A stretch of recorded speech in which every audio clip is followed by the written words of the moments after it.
Si Isko minapatunayan, si Yorme minapatunayan. Malaki ang naiambag sa Maynila, napakalaki.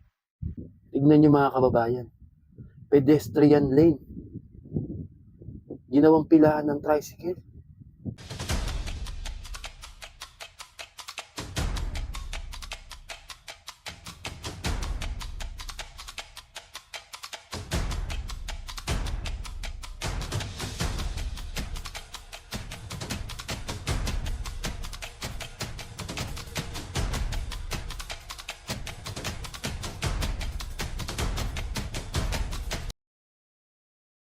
What is up guys, sa panibagong topic tayo mga kababayan. Pero bago ang lahat, magandang umaga, magandang tanghali, magandang gabi.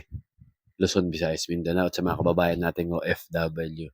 So ito guys, panibagong topic tayo regarding po, dito pa rin tayo sa Maynila. Kung saan nga po, eto na, mga nagsisiraan na, mga naninira na. Mga kababayan, kung ano-ano nang ginagawa nila. Gumagawa na ng paraan dahil mag-e-eleksyon na nga naman. At syempre, kinakailangan ng pondo. O di ba? Meron lang ako napansin mga kababayan ko. Ewan ko lang kung napapansin nyo ito. Dito sa lugar ng Divisoria, mga kababayan. Kung saan, nung panahon ni Yorme Isko is napaka-linis, napaka-organisado. Ultimo mga kapulisan, sila mismo ang nagme-maintain ng kaluwagan, ng kalinisan, ng katiwasayan sa Divisoria, mga kababayan. Ewan ko bakit ganito nangyayari. Mukhang bumabalik noong dati pang administrasyon kung saan lantaran nga, eka nga ni Yorme si Eddie at si Patty. Mukhang bumabalik. Ewan ko lang. Kayo mga kababayan, sa palagay nyo, napadaan na ba kayo ng Divisoria? Kahit mula dito sa mula Abad Santos pala mga kababayan, recto. Hanggang Asuncion o hanggang sabihin mong palabas pa ng ano yan, ng Delpan. Saan nga dyan yung hospital ng Mother and Child? Ay, Mother and Child. Sorry, Gat Andres pala. So, ito nga mga kababayan, ang dami kong nakikitang video. Bibigyan lang natin ng reaksyon mga kababayan. Ito ipapakita ko kasi nung mga panahon ni Yorme, hindi ganito, walang ganito. Hindi ganito ang Divisoria. Nakadaan na ba kayo? Ako nakadaan nga ako, nakamotor. Mula Dagupan lang hanggang Asuncion. Gabi mga kababayan Inabot ako as 25 minutes, napakalapit lang. Dahil wala na pong madaanan. Yung mga dati nilang railings na bakal doon na may guhit, hindi na nasusunod. Dati nga mga kababayan, nasama ako one time ba o ilang beses na din. Clearing operation sa Divisoria ng mga kapulisan. Ultimo nga mga nakahubad doon mga kababayan, pag nakita ng pulis, sinisita, pinagdadamit. O wala na yun ngayon. Sa sikip na lang ng kalsada. Grabe nila sakupin yung Talagang kawawa yung mga dumadaan. Ultimo mga nagtitinda, nasa gitna na. Nung panahon ni Yorme Isko Moreno, hindi naman po ganon. Ano ba nangyayari sa administrasyon ngayon? Tapos kung ano-ano pa ang pagpaparinig na sinasabi.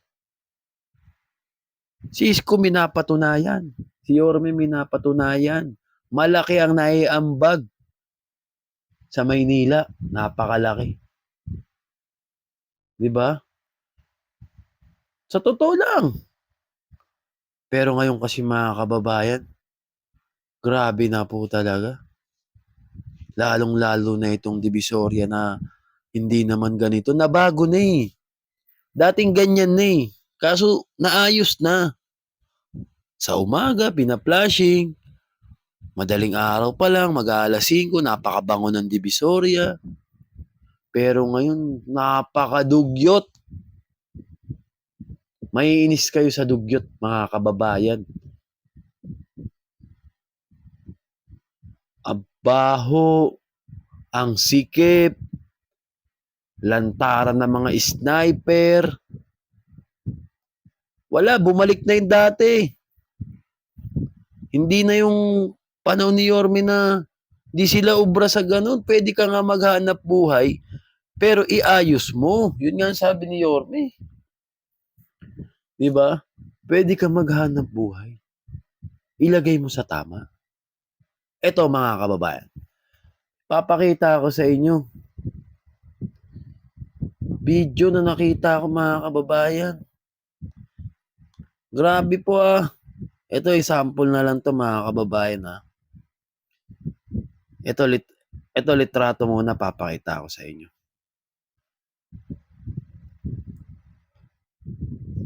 Ito.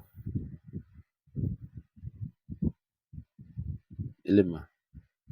Wait lang. Panood ako sa inyong video. Ito, mga kababayan, oh. Ito, play natin. Bakit may blue tent? Bumalik na ba sila Eddie at Patty? Ito, mga kababayan, oh. Play natin. Ayun, oh. Napapansin nyo. May mga tent na asul na nakalatag, mga kababayan. Dito. Magpapunta kayo ng Asunsyon, galing Abad Santos. No? Grabe mga blue tent to. Sigurado, mga kababayan, hindi naman tayo tanga.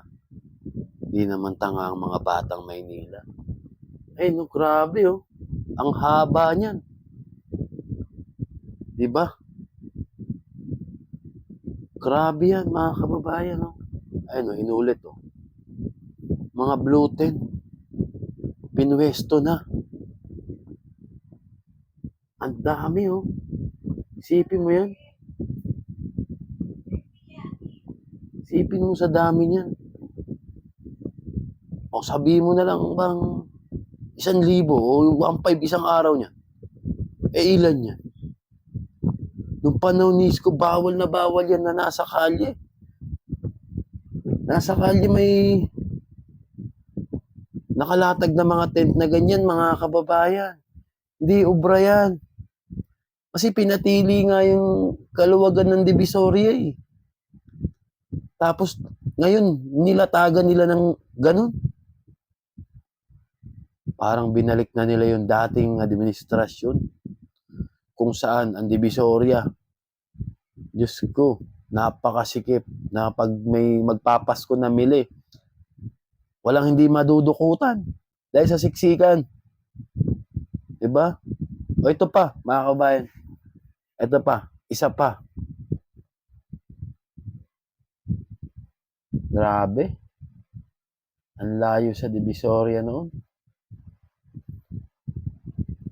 Ito litrato mga kababayan, isa muna litrato. Tignan nyo mga kababayan. Pedestrian lane. Ginawang pilahan ng tricycle. Ay no, nakikita nyo yung Astrotel dyan. Sa kabila. Dito naman yan sa Tondo side ito. Itong litrato na to. Pero mga kababayan, ginawa nilang pilahan ng tricycle. No? Pilahan dito. Pilahan dito. Dito mga tindahan na nagkalat. Puro mga may tent pa. Grabe na, malala na Divisoria mga kababayan. Napaganda na eh, naayos na. Naayos na ang Divisoria. Pero bakit ganun? Bumalik na naman. O bumabalik na naman. Yung dating kadugyutan na hindi naman na dapat dahil naiayos na yung mga panahon ni Yorme, itutuloy na lang. Tutuloy na lang sana nila, panatilihin na lang malinis. Diba? Ito pa.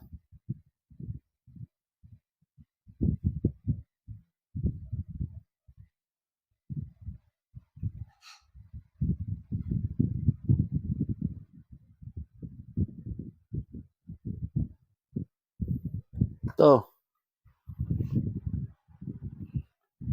Oh, mga kababayan. Pilahan na talaga ng tricycle. Grabe oh. Walang pilahan dyan. Nagkalat ang mga e-trike. Tricycle oh, nagkalat oh. Ginawang pilahan. Itong kanto ng Juan Luna. Sa may South Star. Ginawa nilang pilahan.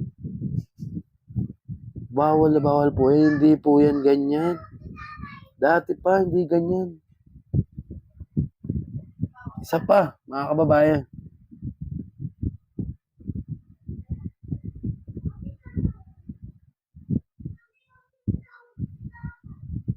O ito. Ayan oh. Ayan ang pilahan, mga kababayan. Tignan nyo gaano kahaba. Oh, walang pilahan dyan sa Divisoria. Walang antayan dyan. Pero ngayon, talamak na. Oh, talamak na yung ginagawa dyan. Sigurado yan, may mga lagayan yan dyan. Wala na mga kababayan. Ito na ang sitwasyon, tignan nyo. Ginawa nilang permanenteng pilahan na yung Divisoria. Wala yan dyan. Sino ba naman di maiinis, di ba? Ayun o. Ginawa ng pilahan. Maiinis ka na lang talaga. Di ba, mga kababayan? Ibang klase na. So ayun mga kababayan. Ayan, nakita nyo naman, no? Nagpe-play pa. Kung anong ginawa nila sa Divisoria, kung ano na nangyari. Talamak na sniper, pilahan ng kolorum na mga tricycle, ng electric, e-trike, naampilan sa kalsada. Grabe naman. Dapat pa bang ipagpatuloy ang ganyan mga kababayan?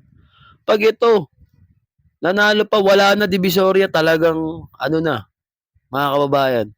Sinasabi ko sa inyo, balik na yan sa dati. Kadugyutan. Snatcher. Oh. Dumi ng kalye. Yung pag naglakad ka, pag uwi mo sa bahay, kala mo namundok ka. Yung mga putik kanal. Wala. Pag ayan, nagtuloy-tuloy mga kababayan, wala. Talagang mabababoy na ang Divisoria. Dating pinaganda ng mga kababayan, organisado na.